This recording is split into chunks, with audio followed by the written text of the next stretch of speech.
Hello students, कैसे हैं आप सभी। I hope you all are fine. Our today's topic is retail strategy formulation.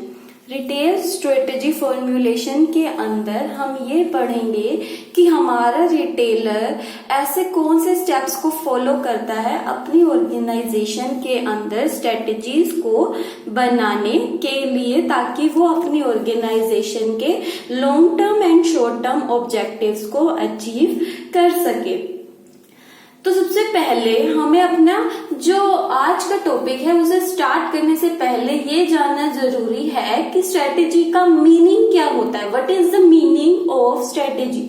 Basically बच्चे क्या होता है, स्ट्रेटेजी एक हमारी क्या होती है, प्लान ऑफ एक्शन होती है जो एक पर्सन यूज करता है अपनी ऑर्गेनाइजेशन में ऑब्जेक्टिव को अचीव करने के लिए, उसे हम स्ट्रेटेजी कहते हैं। उसी तरीके से रिटेल में स्ट्रेटेजी का क्या मतलब है, रिटेल स्ट्रेटेजी का मतलब है कि वो प्लान ऑफ एक्शन जो हमारा रिटेलर यूज करता है अपनी ऑर्गेनाइजेशन, अपनी रिटेल ऑर्गेनाइजेशन के ऑब्जेक्टिव को अचीव करने के लिए।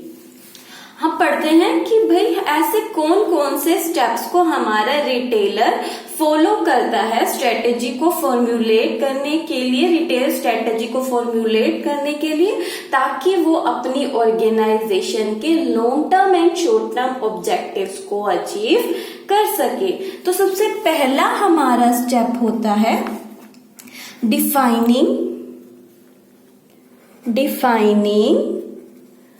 Business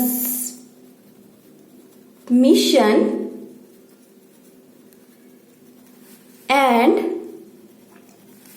vision.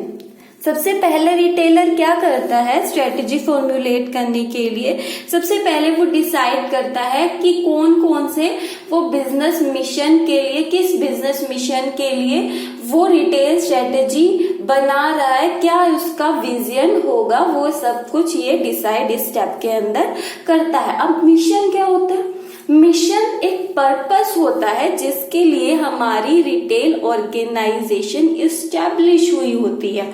और विजन क्या होता है, विजन वो हमारा होता है कि हमने, हमारी डिजायर क्या है कि हमने रिटेल ऑर्गेनाइजेशन में फ्यूचर में क्या अचीव करना है, वो हमारा विजन होता है। क्या डिफरेंस होता है मिशन और विजन में, कि जो मिशन होता है वो हम अपने प्रेजेंट के लिए बनाते हैं कि क्या पर्पस, किस पर्पस के लिए एक रिटेल बिजनेस बनाया गया है, और जो विजन है वो फ्यूचर से रिलेटेड होता है कि हमने क्या हमारी डिजायर है कि हम क्या फ्यूचर में अचीव करना चाहते हैं।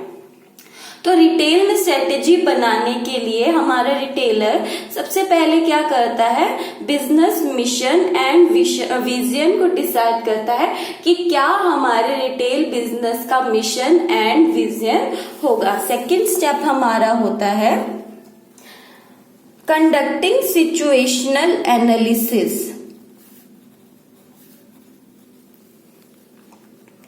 Situational analysis.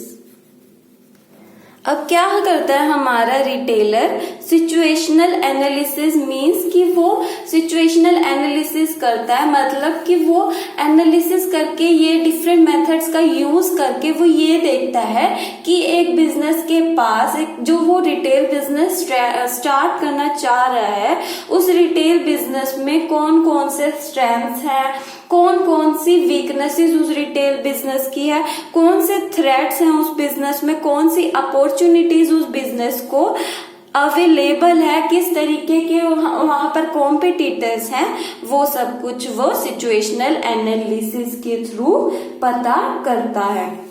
थर्ड हमारा स्टेप है, जब उसने सिचुएशनल एनालिसिस कर लिया उसके बाद वो करता है आइडेंटिफाइंग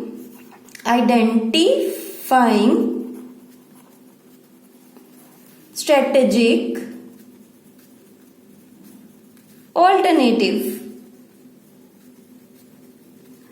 अब क्या है, उसने ये देख लिया कि उसके बिजनेस में ये उसके पास स्ट्रेंथ्स हैं, ये वीकनेसेस हैं, कंपटीटर्स कौन कौन से हैं। उसके बाद वो ये देखता है कि इन सारे डिफरेंट ऑल्टरनेटिव्स में से किन अल्टरनेटिव का वो यूज कर सकता है मार्केट को एक्सप्लॉइट करने के लिए, वो ये देखता है कि कौन से वो स्ट्रेटेजिक अल्टरनेटिव्स का यूज करेगा अपने बिजनेस में मार्केट को एक्सप्लॉइट करने के लिए, ताकि उसे बिजनेस में प्रॉफिट हो। फोर्थ हमारा पॉइंट है evaluation of alternatives। Previous step में क्या किया, हमारे रिटेलर ने डिफरेंट स्ट्रेटेजिक अल्टरनेटिव को आइडेंटिफाई कर लिया, जो उनसे अल्टरनेटिव वो यूज कर सकता है अपनी बिजनेस ऑर्गेनाइजेशन में प्रॉफिट को अर्न करने के लिए, या ये कहें कि मार्केट को ग्रैब करने के लिए। अब क्या है, उसने आइडेंटिफाई तो कर लिया कि हाँ हमारे पास ये स्ट्रेंथ्स हैं, ये वीकनेसेस हैं हमारे बिजनेस में। उसके बाद क्या करता है, अब वो उन अल्टरनेटिव्स को इस स्टेप के अंदर इवैल्यूएट करता है कि कौन सा हमारा है जो अल्टरनेटिव है उसका हम बेटर यूटिलाइज कर सकते हैं, किस तरीके से कौन से हम अल्टरनेटिव का यूज करेंगे प्रॉफिट को फ्यूचर में अर्न करने के लिए।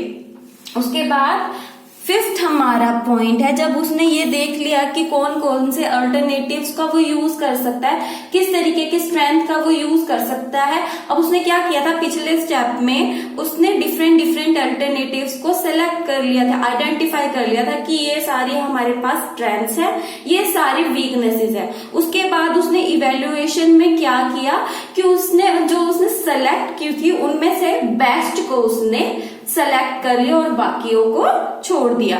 फिफ्थ पॉइंट पर हमारा फिफ्थ स्टेप है हमारा सेटिंग ऑब्जेक्टिव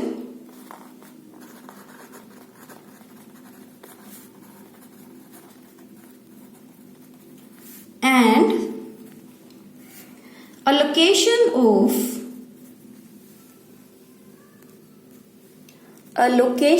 of resources। अब इस स्टेप में वो क्या करेगा कि वो उसने ये देख लिया कि उसके पास ये अल्टरनेटिव बेस्ट अवेलेबल है, उसने उन अल्टरनेटिव को सेलेक्ट कर लिया। अब इस स्टेप के अंदर वो क्या करता है, अपने बिजनेस के ऑब्जेक्टिव को डिसाइड करता है, जिन ऑब्जेक्टिव को वो अचीव करना चाहता है स्ट्रेटेजी का यूज करके। अब जो हमारे ऑब्जेक्टिव है, रिटेलर के ऑब्जेक्टिव है, वो शॉर्ट टर्म भी हो सकते हैं और लॉन्ग टर्म भी हो सकते हैं। शॉर्ट टर्म जो थोड़े ही समय में अचीव हो जाए, लॉन्ग टर्म जिनको अचीव करने में हमारे रिटेलर को टाइम लगेगा। और ये जो ऑब्जेक्टिव होते हैं वो एक स्टैंडर्ड की तरह भी काम कर सकते हैं, जिनका यूज हम एक स्टैंडर्ड की तरह कर सकते हैं अपनी परफॉर्मेंस को इवेल्युएट करने के लिए। और उसके बाद वो क्या करेगा, अलोकेट करेगा रिसोर्सेज को। जो हमारा बिजनेस है, कोई भी बिजनेस है, चाहे वो रिटेल बिजनेस है या कोई और बिजनेस है, रिसोर्सेज के बिना कोई बिजनेस वर्क नहीं कर सकता। मेनली एक किसी बिजनेस को चलाने के लिए एक फाइनेंस या एक ह्यूमन रिसोर्स की जरूरत और ह्यूमन रिसोर्स की जरूरत होती है। तो अब क्या करेगा, वो फाइनेंस एंड ह्यूमन रिसोर्सेज का इंतजाम करेगा और उसके बाद उनको ऑर्गेनाइजेशन के अंदर अलोकेट करेगा, ताकि वो हमारे लिए हेल्पफुल हो ऑब्जेक्टिव को अचीव करने में। सिक्स्थ हमारा पॉइंट है development of retail mix.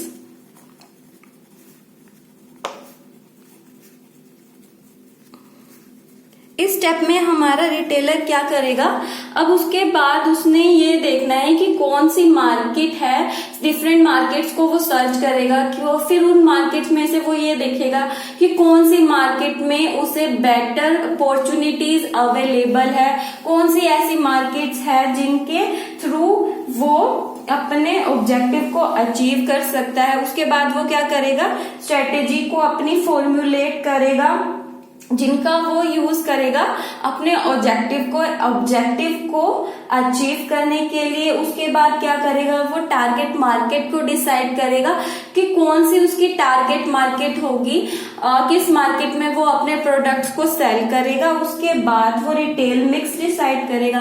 Retail mix के अंदर वो क्या डिसाइड करेगा कि कौन से प्रोडक्ट्स में वो डील करेगा, कौन से प्राइसिंग स्ट्रेटेजी का वो यूज करेगा, किस तरीके की मार्केटिंग वो अपने प्रोडक्ट को सेल करने के लिए करेगा। ये सब कुछ वो रिटेल मिक्स के अंदर डिसाइड करेगा। फिर उसके बाद हमारा रिटेलर क्या करेगा, पोजीशनिंग स्ट्रेटेजी बनाएगा। पोजीशनिंग स्ट्रेटेजी मतलब कि जो हम उसने प्रोडक्ट डिसाइड किया है, जो वो प्रोडक्ट सेल करने वाला है या जो वो मार्केट जो उसने सेलेक्ट की है, उनकी उसने मार्केट में इमेज बनानी है, वो हमारे पोजीशनिंग के अंदर आ जाता है। Retail development of retail mix में क्या होता है कि सबसे पहले हमारा रिटेलर क्या करता है, स्ट्रेटेजी फॉर्म्युलेट करता है कि कौन सी स्ट्रेटेजी का यूज करके वो मार्केट को ग्रैब करेगा। उसके बाद वो टारगेट मार्केट डिसाइड करता है।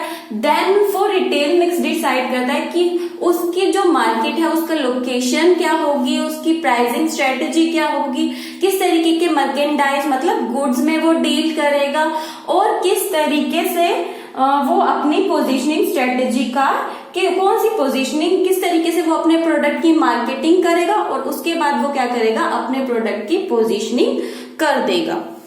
उसके बाद है हमारा 7 स्टेप इम्प्लीमेंटेशन ऑफ स्ट्रेटेजी। जो हमारे रिटेलर ने प्रीवियस स्टेप में स्ट्रेटेजी बनाई थी, अब इस स्टेप में वो क्या करेगा, उन स्ट्रेटेजी को इम्प्लीमेंट कर देगा। अब उसने ये तो डिसाइड पिछले स्टेप में कर लिया था कि हम इस मार्केट में डील करेंगे। अब वो क्या करता है, एक स्टोर डिसाइड कर लेता है कि हम इस तरीके के इस स्टोर में अपने प्रोडक्ट को सेल करेंगे। यह हमारे जो रिटेल स्टोर है उसका एटमॉस्फेयर होगा। उसके अलावा वो ये डिसाइड करता है कि कौन कौन सी उसने एडवर्टाइजिंग कैंपेन का यूज करना है अपने जो ऑब्जेक्टिव है उसको अचीव करने के लिए। अब कोई भी स्ट्रेटेजी हो, अगर आप उसको बना के रख दो और इम्प्लीमेंट ना करो तो कोई फायदा नहीं। अगर जब तक आप इम्प्लीमेंट नहीं करोगे स्ट्रेटेजी को, आप अपने ऑब्जेक्टिव को ही अचीव नहीं कर पाओगे। इसीलिए इस स्टेप में क्या होता है, स्ट्रेटेजी जो हमने प्रीवियस स्टेप में बनाई थी अब उसको इम्प्लीमेंट कर देते हैं। लास्ट हमारा पॉइंट है परफॉर्मेंस इवैल्यूएशन। इसमें हमारा रिटेलर क्या करता है, जो उसने स्ट्रेटेजी बनाई, जो उसने इम्प्लीमेंट की, अब वो ये देखता है कि क्या वो स्ट्रेटेजी, हमारा रिटेलर देखता है कि क्या वो स्ट्रेटेजी हमारे ऑब्जेक्टिव को अचीव करने के लिए यूजफुल हो पा रही है या नहीं। क्या उस स्ट्रेटेजी का यूज करके हमारे जो रिटेलर है हम अपने ऑब्जेक्टिव को अचीव कर पा रहे हैं या नहीं। अगर हम अपने रिटेल ऑब्जेक्टिव को अचीव कर पा रहे हैं तो वो स्ट्रेटेजी बेटर है। अगर हम अपने ऑब्जेक्टिव को अचीव नहीं कर पा रहे तो हमारा रिटेलर क्या करता है, अपनी रिटेल स्ट्रेटेजीज में चेंजेस कर देता है। तो ये क्या थी, हमारे स्टेप्स थे जो हमें हमारा रिटेलर फॉलो करता है एक रिटेल स्ट्रेटेजी को फॉर्म्युलेट करने के लिए, अपने बिजनेस ऑर्गेनाइजेशन के ऑब्जेक्टिव को अचीव करने के लिए। Thank you class.